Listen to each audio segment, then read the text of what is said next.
저는 박민수에게 먼저 전화를 걸었습니다. 민수야, 엄마야. 아, 어머님. 무슨 일이세요? 저기, 미경이 치료비 많이 나왔지? 아, 그건 괜찮습니다. 보험 처리했어요. 그래도 당분간 일도 못할 거 아니냐. 생활비 걱정되는데. 잠시 침묵이 흘렀습니다. 어머님, 혹시 무슨 생각이 있으세요? 내가 말이다. 집을 담보로 대출 좀 받아볼까 해서. 진짜요? 그의 목소리가 달라졌습니다. 급하게, 탐욕스럽게. 네. 그런데 나 혼자는 어떻게 해야 할지 모르겠어서. 내가 좀 도와줄 수 있니? 당연하죠. 제가 다 알아볼게요. 어머님, 내일 집에 가도 될까요? 그래, 와라. 전화를 끊고 저는 이지은 씨에게 연락했습니다. 미끼를 물었어요. 잘하셨어요. 내일 집 안 곳곳에 녹음기를 설치할게요. 그리고 경찰에도 연락해놨어요. 혹시 모를 상황에 대비해서요. 그날 밤 저는 잠을 설쳤습니다. 내일 무슨 일이 벌어질지, 정말 사위가 본색을 드러낼지, 그리고 만약 그렇다면 우리 딸은 어떻게 될지. 하지만 한 가지는 확실했습니다. 이제는 나부터 지키기로 했습니다. 다음 날 오후 2시 박민수가 왔습니다. 혼자였습니다. 어머님, 안녕하세요. 그래, 왔니? 미경이는? 미경이는 집에서 쉬고 있어요. 제가 혼자 와도 될 것 같아서요. 그는 서류 가방을 들고 들어와 거실 탁자에 앉았습니다. 저도 맞은편에 앉았습니다. 가슴이 두근거렸습니다. 어머님, 제가 알아봤는데요. 이 집 시세가 지금 3억 정도 돼요. 담보대출 받으시면 2억 정도는 나올 것 같아요. 2억이나? 네. 그 정도면 당분간 여유 있게 지낼 수 있죠. 그런데 말이다. 저는 조심스럽게 말을 꺼냈습니다. 이 돈을 빌려주면 나중에 꼭 갚을 수 있겠니? 당연하죠. 어머님, 제가 지금 새 사업 준비하고 있거든요. 이번에는 확실해요. 투자자도 있고 아이템도 좋고. 그의 눈이 빛났습니다. 돈 이야기만 나오면 살아나는 눈빛. 그런데 민수야, 엄마가 궁금한 게 있어. 뭐가 궁금하신데요? 너 지금까지 사업 몇 번 했니? 그의 얼굴이 굳었습니다. 그게 왜 그러세요? 그냥 궁금해서.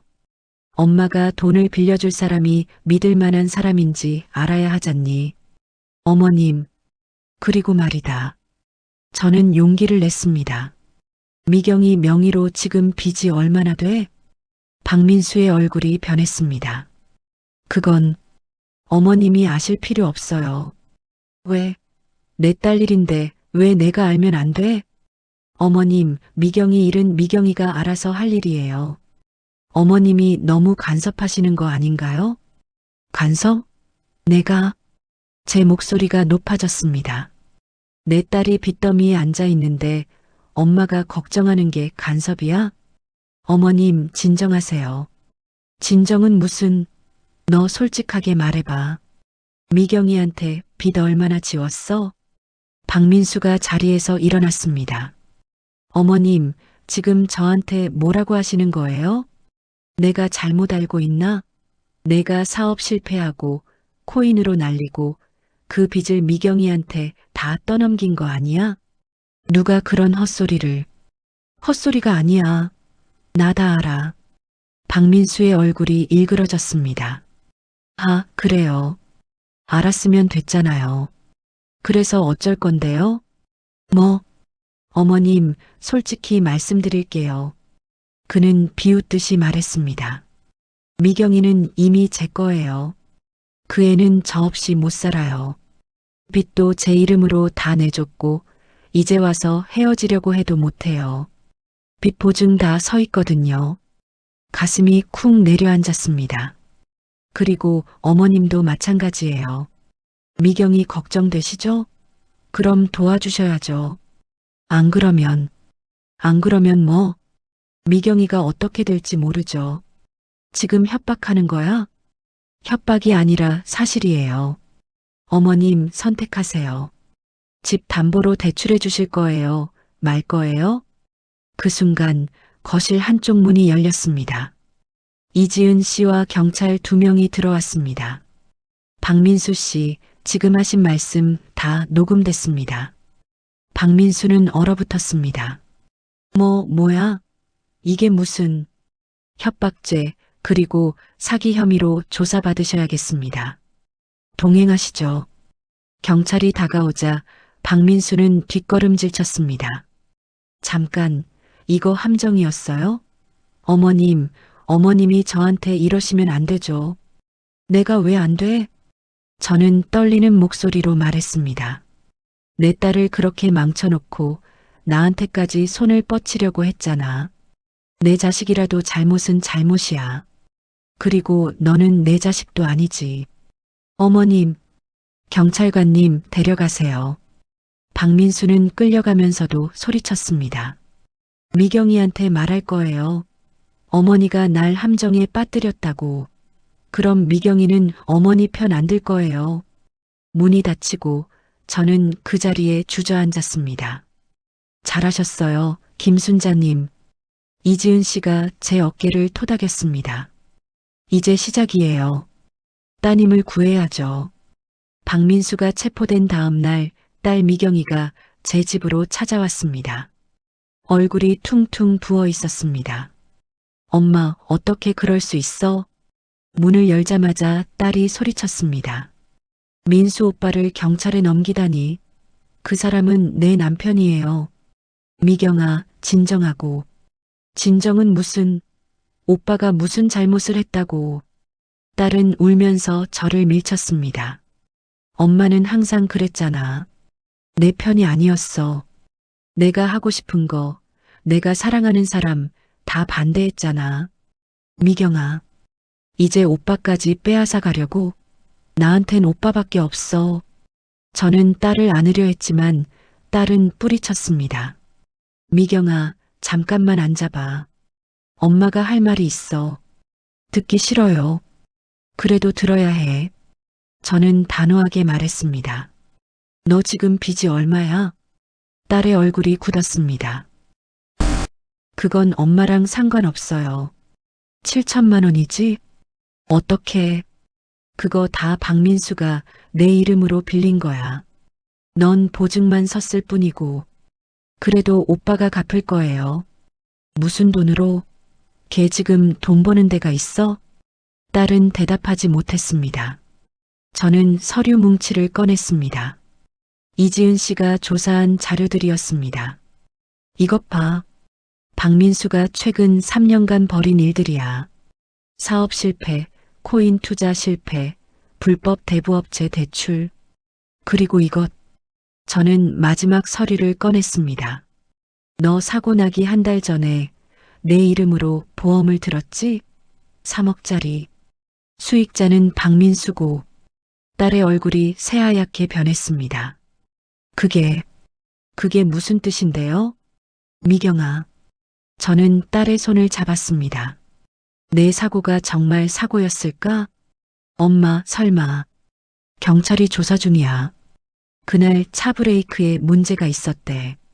누가 고의로 손을 댄 것 같다고. 아니야. 딸은 고개를 저었습니다. 아니야, 오빠가 그럴 리 없어. 오빠는 날 사랑해. 미경아, 정신 차려. 제 목소리가 떨렸습니다. 그 사람은 널 사랑하는 게 아니라 내 가치를 사랑하는 거야. 내가 빚 내줄 수 있고, 일할 수 있고, 보험금 탈 수 있으니까.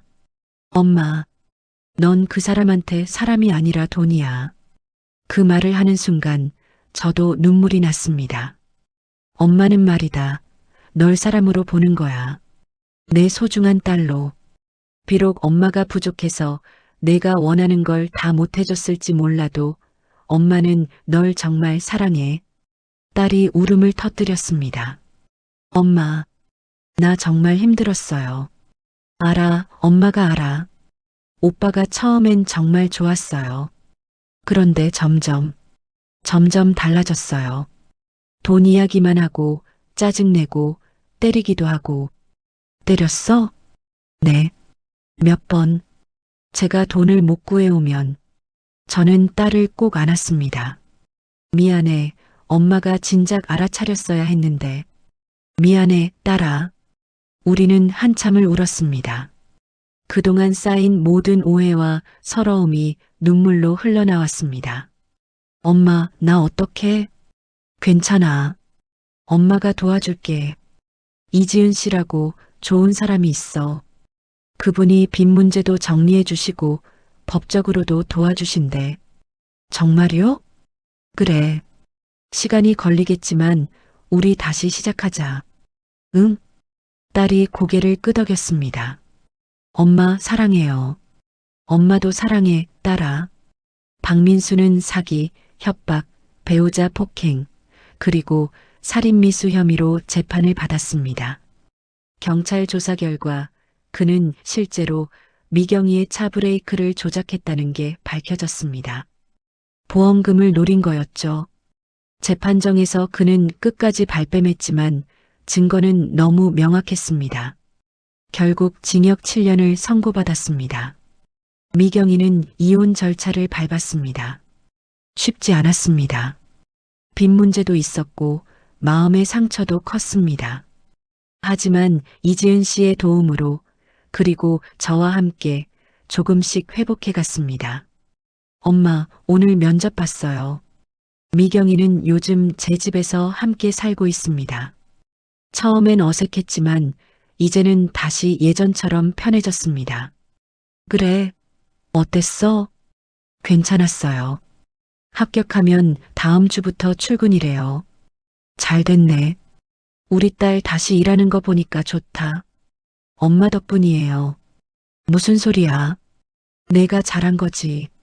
저녁을 먹으며 딸과 이런저런 이야기를 나눴습니다.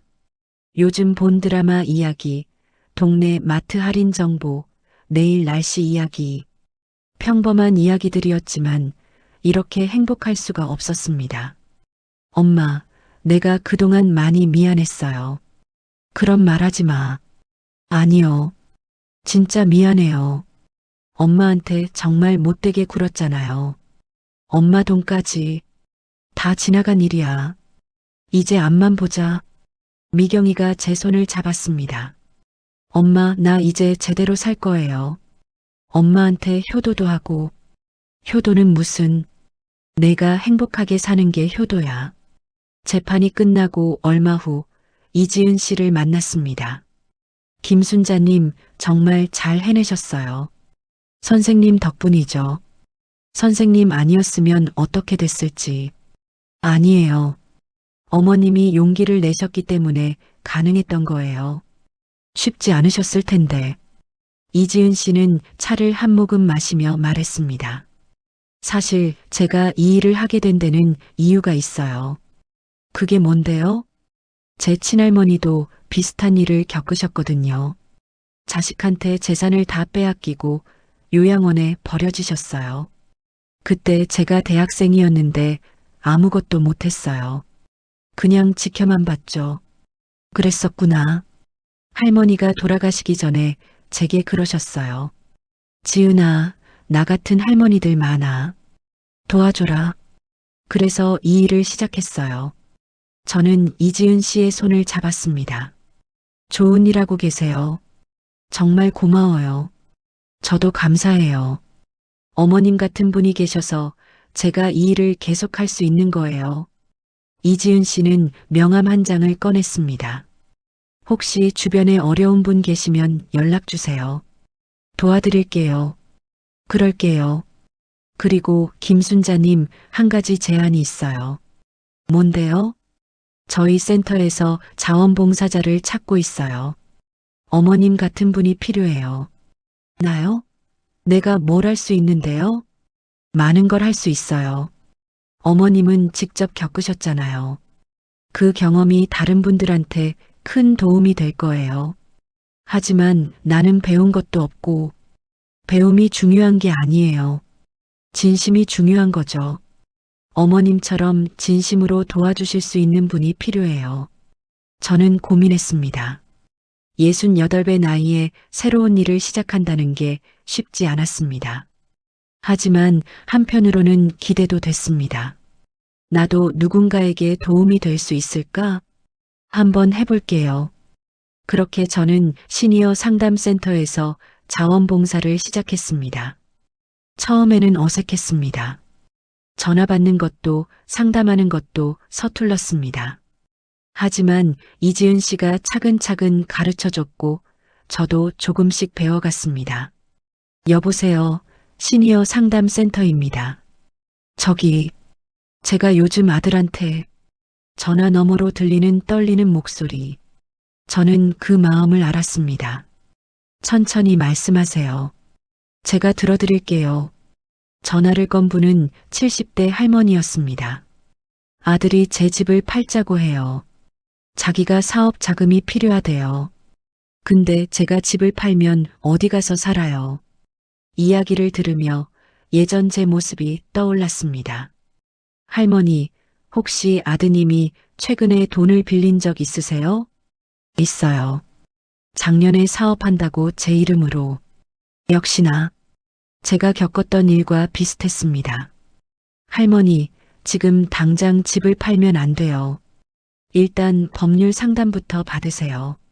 그리고 저는 할머니에게 차근차근 설명해 드렸습니다. 어떻게 해야 하는지, 누구에게 도움을 요청해야 하는지. 정말 감사합니다. 이렇게 들어주시는 분이 계셔서 천만에요. 저도 비슷한 일을 겪었거든요. 할머니 마음 제가 알아요. 그래요? 그럼 할머니는 어떻게 하셨어요? 싸웠어요. 내 삶을 지키기 위해서 전화를 끊고 저는 잠시 창밖을 바라봤습니다. 가을 햇살이 따스하게 들어왔습니다. 내가 누군가에게 도움이 되고 있구나. 그 생각이 가슴을 따뜻하게 했습니다. 저는 지금 69입니다. 시니어 상담센터에서 일한 지도 벌써 1년이 넘었습니다. 이제는 자원봉사가 아니라 정식 상담사로 일하고 있습니다. 딸 미경이는 새 직장에 잘 적응했고 빚도 조금씩 갚아가고 있습니다. 시간이 걸리겠지만 우리는 포기하지 않고 한 발씩 나아가고 있습니다. 요즘 저는 아침마다 산책을 합니다. 동네 뒷산을 한 바퀴 도는데 30분쯤 걸립니다. 천천히 서두르지 않고 주변을 둘러보며 걷습니다. 산책을 마치고 집에 돌아오면 커피를 한 잔 내립니다. 딸이 선물해준 커피 머신으로요. 엄마, 이거 쓰세요. 맛있어요. 이런 거 쓸 줄 알겠니? 배우면 되죠. 엄마도 배울 수 있어요. 그래서 배웠습니다. 이제는 제법 그럴싸하게 커피를 내립니다. 커피를 마시며 책을 읽습니다. 요즘은 시집을 읽고 있습니다. 나이 들어서도 새로운 걸 배울 수 있다는 말을 실감합니다. 오후에는 센터에 나가 상담을 합니다. 오늘도 세 분이 오셨습니다. 어서 오세요. 편하게 앉으세요. 감사합니다. 그분의 이야기를 들으며 저는 제 과거를 떠올립니다. 나도 저랬었지. 그리고 지금의 저를 봅니다. 이제는 다르지. 퇴근 후에는 동네 친구들과 저녁을 먹습니다. 비슷한 나이대의 여자분들과 친하게 지냅니다. 순자야, 오늘 뭐 먹을까? 칼국수 어때? 좋지. 소박한 저녁이지만 함께 웃고 떠들며 먹으니 행복합니다. 집에 돌아와서는 딸과 전화 통화를 합니다. 엄마, 오늘 하루 어떠셨어요? 좋았어. 너는? 저도 좋았어요. 잠들기 전 저는 창밖을 바라봅니다. 별이 많이 보입니다. 나는 지금 행복하다. 그 생각이 가슴을 따뜻하게 합니다. 오늘도 센터에 전화가 왔습니다. 여보세요. 시니어 상담센터입니다. 저기, 제가 요즘 자식한테 또 한 분의 이야기가 시작됩니다. 저는 조용히 듣습니다. 그리고 말합니다. 저도 그랬어요. 하지만 포기하지 않았어요. 정말요? 네. 그래서 지금 이렇게 당신과 이야기하고 있어요. 전화기 너머로 안도의 한숨이 들립니다. 그럼 저도 할 수 있을까요? 할 수 있어요. 우리 함께해요. 전화를 끊고 저는 미소 짓습니다. 누군가에게 희망을 주는 것. 그것이 제가 지금 하고 있는 일입니다. 그리고 그것이 제가 나를 위해 선택한 삶입니다. 창밖으로 따스한 햇살이 들어옵니다. 새로운 하루가 시작됩니다. 가끔 생각합니다. 3년 전 그날 새벽 전화벨이 울렸을 때로 돌아간다면 어땠을까? 그때는 정말 막막했습니다. 딸은 저를 거부했고, 사위는 저를 이용하려 했고, 저는 혼자였습니다. 하지만 지금 생각하면 그 전화 한 통이 제 인생을 바꿨습니다. 딸을 되찾았고, 새로운 일을 시작했고, 나를 위해 사는 법을 배웠습니다. 엄마, 주말에 갈게요. 맛있는 거 해줘요. 딸의 전화를 받으며 저는 웃습니다.